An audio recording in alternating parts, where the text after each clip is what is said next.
Yeah, baby! Yeah! Good afternoon, everybody. It's me, the media guy, doing a second look review of the second Austin Powers movie, The Spy Who Censored Me. Yeah, I decided to do I decided to do a second look review of the sequel since, it makes sense to do since I reviewed the first movie on on DVD, as well as doing a second look of it on VHS, I might as well do the same treatment for the sequel, since I did review it for the first time on DVD, and now I'm doing a second look review of The Spy Who Shagged Me.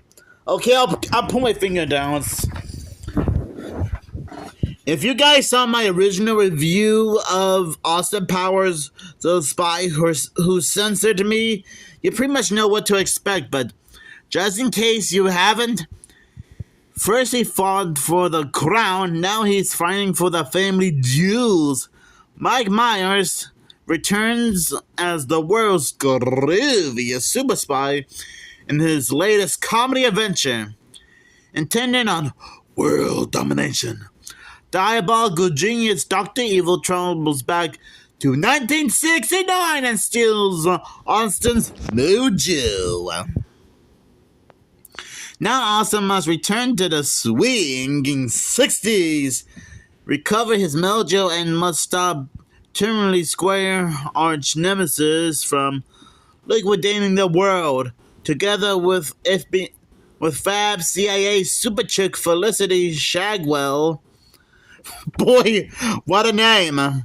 Austin faces off against an army of outrageous villains, including a hideous henchman of Terminus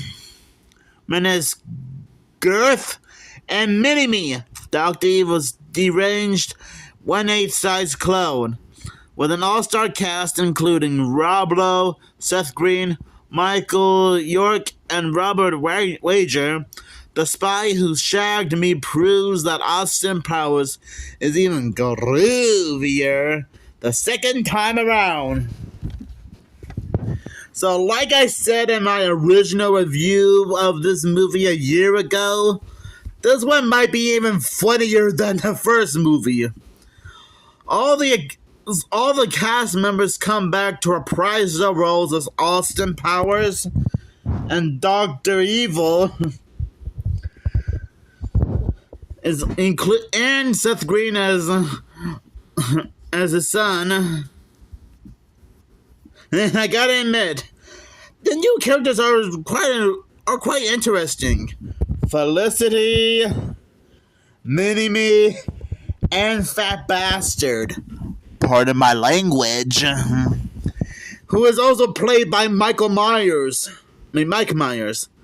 So just like I said in my original review, Mike Myers is now in a triple role right now.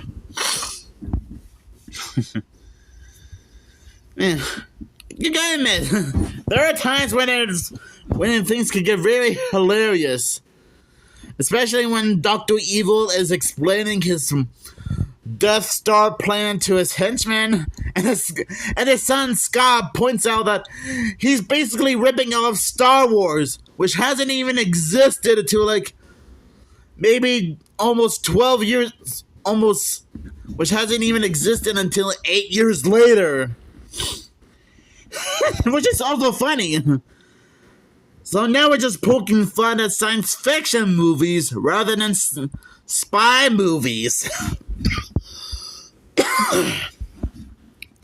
I guess there must have been a new Star Wars. I guess one of the Star Wars prequels must have came out during the 90s or something. I loved how this movie uses time travel. So it's also giving off Back to the Future vibes, which is kind of funny considering how Back to the Future 2 came out like a decade decade ago from this movie. Yeah, it was really starting to give me Back to the Future vibes when you think about it.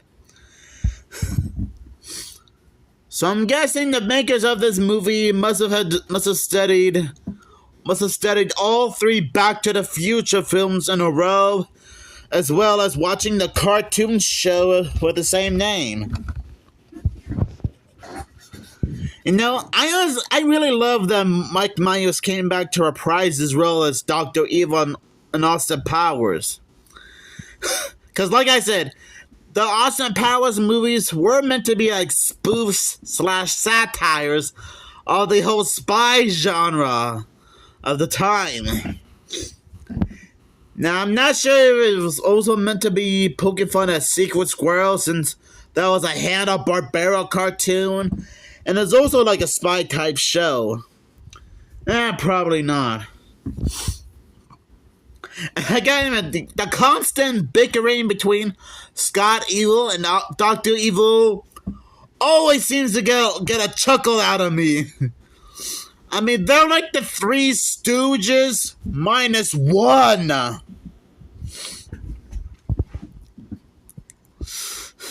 I do like when Dr. Evil's and Mini-Me blast off in a rocket that looks suspiciously weird looking. And they were making like, well, I wouldn't really want to say it, but, well, let's just say they were making a few, knick-knack, paddywhack jokes. And that's all I'm gonna say. Knick-knack, paddywhack jokes. I mean, if you saw this movie before countless times, you pretty much get the context of what I'm trying to say, and I don't want to actually say it because I don't want this second look review to get demonetized for good. And I probably pointed this out in my original review. Oh boy. And that's all I'm gonna say, okay? In fact, they probably did this joke twice. Man, talk about being sneaky.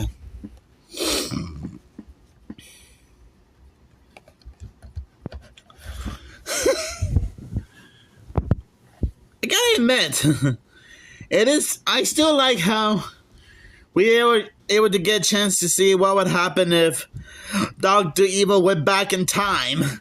And, well, I guess it worked out well.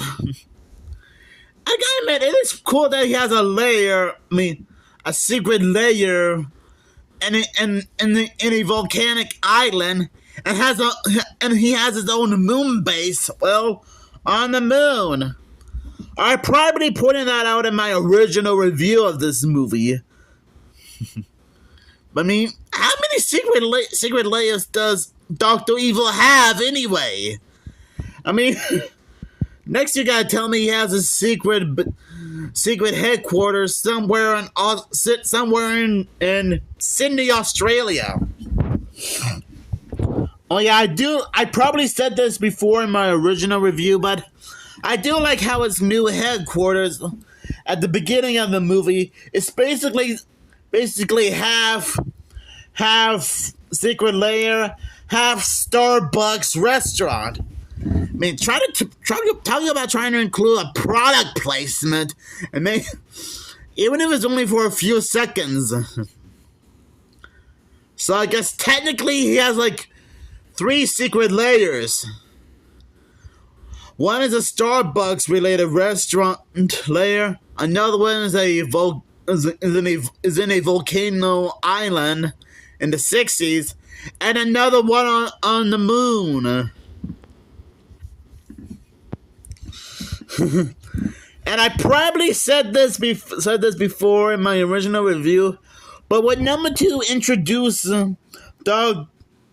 Evil to his mini counterpart, that same footage was technically reused in Space Jam 2: A New Legacy, which, first of all, still a great movie, and second of all, that was somehow my introduction to the sequel. But instead of Mini-Me and Dr. Evil's cat is Elmer Fudd and Sylvester the Cat. I probably said this in my original review of Space Jam 2: New Legacy. So that was like a cute little... That was so cute. I still like how Dr. Evil and Scott were still butting heads at each other. Especially making an appearance on the Jim Sterling show. I really like Felicity. She does seem to be a pretty outrageously groovy chick. And I guess she's sort of a replacement, a lover replacement to Austin Powers, which, well, I guess at the beginning of the movie, we found out that Vanessa from the first movie was a fembot all along. I probably mentioned this already in my original review of this movie, so consider this to be a little bit of a recap or a reminder. Oh boy. It's kind of a shame that she only appeared in a few minutes of the movie. And I don't blame Austin for being completely bewildered about Vanessa being a fembot. I guess this was like some kind of I guess Dr. Evil still has some tricks left from the end of the first movie at some point. And I'm guessing that was something I also mentioned in my original review. Man, I'm telling you. Even though some people might like the first movie better, this one is still probably the funniest out of the entire trilogy. You know? I mean, I have nothing against the third movie, Goldmember, which I might be able to find a VHS copy of it someday. But I honestly think, out of all the Austin Powers movies, and I probably said this before in my original review, Austin Powers, the spy who censored me, is still beyond hilarious. And even though some of the jokes might be a little bit raunchy and a little bit corny, they're like knee slapping. They're like total knee slappers. I mean, look at the tagline: "Blazingly funny." From Joe Siegel, Good Morning America. Well, he ain't wrong, that's for sure. So overall, I think Austin Powers, the spy who shagged me, the spy who censored me, is still beyond hilarious. And I'll give this movie 5 1960s time-traveling cars out of 5. So yeah, thank you guys so much for checking out my second look review of Austin Powers, the spy who censored me. And make sure you guys have a fantastic day. So, and wish me luck on finding the third Austin Powers movie on VHS, because since I had the first and second movies on VHS and DVD, I might be able to find the third film on VHS at some point, since I already got it on DVD.